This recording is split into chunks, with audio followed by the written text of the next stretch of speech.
مسلم league کا نام اپنے مفاد کے لیے زیادہ کس نے استعمال کیا؟ مسلم لیگ کو پہلا آئین بنانے میں 9 سال کیوں لگے؟ ہندوستان میں پہلا آئین کب بنا تھا؟ تفصیلات جانتے ہیں اس ویڈیو میں۔ روزنامہ جنگ کے کالم نگار ڈاکٹر خالد جاوید جان اپنے کالم میں لکھتے ہیں کہ تاریخ یہ بات ثابت کرتی ہے کہ سیاست میں دو طرح کے افراد اور ان سے وابستہ جماعتیں کسی نہ کسی حوالے سے ہمیشہ زندہ رہتی ہیں۔ ایک کسی ملک کا بانی اور اس کی جماعت، دوسرا کسی ملک کا مسلح یا ریفارمر اور اس کی جماعت۔ ہمارے ملک میں بھی قائد اعظم محمد علی جناح بانی پاکستان سے منسوب جماعت مسلم لیگ سیاست میں کسی نہ کسی لحاظ سے ان رہی ہے۔ یہ الگ بات ہے کہ مسلم لیگ کے نام کو سب سے زیادہ فوجی ڈکٹیٹروں نے اپنے مفادات کے لیے استعمال کیا، چاہے وہ جنرل ایوب خان کی کنونشن مسلم لیگ ہو یا جنرل پرویز مشرف کی آل پاکستان مسلم لیگ۔ مسلم لیگ دیگر کئی ناموں سے بھی ہمارے سیاسی میدان میں موجود رہی ہے، مثلا مسلم لیگ قیوم، مسلم لیگ خیر الدین، مسلم لیگ قاسم، مسلم لیگ ضیاء، مسلم لیگ نون اور قائد اعظم مسلم لیگ وغیرہ وغیرہ۔ ان میں سے ہر مسلم لیگ گروپ وارث شاہ کی وڈی اور اصلی ہیر کی طرح خود کو قائد اعظم کی اصلی وارث مسلم لیگ قرار دیتی رہی ہے، لیکن در حقیقت ان میں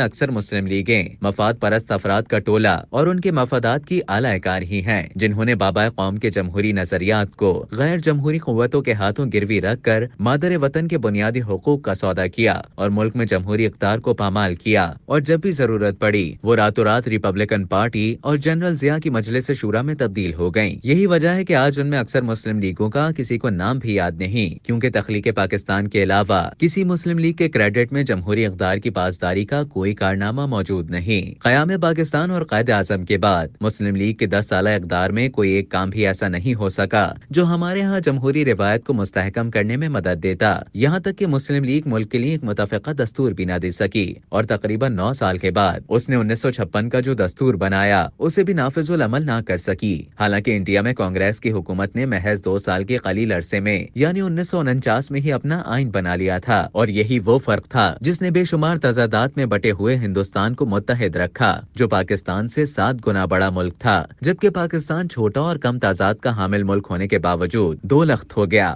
حالیہ مسلم لیگیں، جن میں 2 قابل ذکر مسلم لیگیں قائد اعظم مسلم لیگ اور مسلم لیگ نواز، جس طرح سازشوں کے ذریعے معرض وجود میں آئیں، وہ سیاست کے ہر طالب علم کو بخوبی معلوم ہے۔ اب ہم دوسری قسم کے لیڈر اور اس کی پارٹی کا ذکر کرتے ہیں۔ ذوالفقار علی بھٹو قائد اعظم کے بعد ایک ریفارمر اور اعلیٰ سیاسی بصیرت کے حامل لیڈر کے طور پر سامنے آئے، جن کی صلاحیتوں کا اعتراف دنیا کے بڑے بڑے سیاسی لیڈر اور دانشور بھی کرتے تھے۔ جب انہوں نے 1967 میں پاکستان پیپلز پارٹی کی بنیاد رکھی تو ان کا ایک نیا جنم ہوا، جس میں وہ ایک ایسے قوم پرست سیاستدان کے طور پر سامنے آئے جس نے سیاست کو ڈرائنگ روم سے نکال کر گلی کوچوں میں پہنچا دیا، پہلی بار مظلوم طبقوں کو ان کی اہمیت کا احساس دلایا، اور یوں وہ پہلے اینٹی اسٹیبلشمنٹ لیڈر کے طور پر ابھرے جنہوں نے بعد میں عوامی حقوق کی خاطر اپنی جان قربان کر دی، لیکن نہ تو معافی مانگ کر ملک سے باہر گئے اور نہ ہی اپنی سزائے موت کے بعد فوجی ڈکٹیٹر کے آگے سر جھکایا۔ یوں وہ پاکستانی تاریخ کے ایک لیجنڈ اور بہادر لیڈر کے رتبے پر سرفراز ہوئے۔ جیسے جیسے وقت گزر رہا ہے وہ صرف پیپلز پارٹی کے ہی نہیں بلکہ غیر متنازع قومی لیڈر کے طور پر تاریخ میں اپنی جگہ بنا رہے ہیں، کیونکہ انہوں نے بہادری سے قید و بند کی صحبتیں ہی برداشت نہیں کی بلکہ تختہ دار پر بھی جھول گئے۔ تاہم یہ انہی کا کارنامہ ہے کہ انہوں نے پاکستان کو پہلا متفقہ قومی آئین دیا،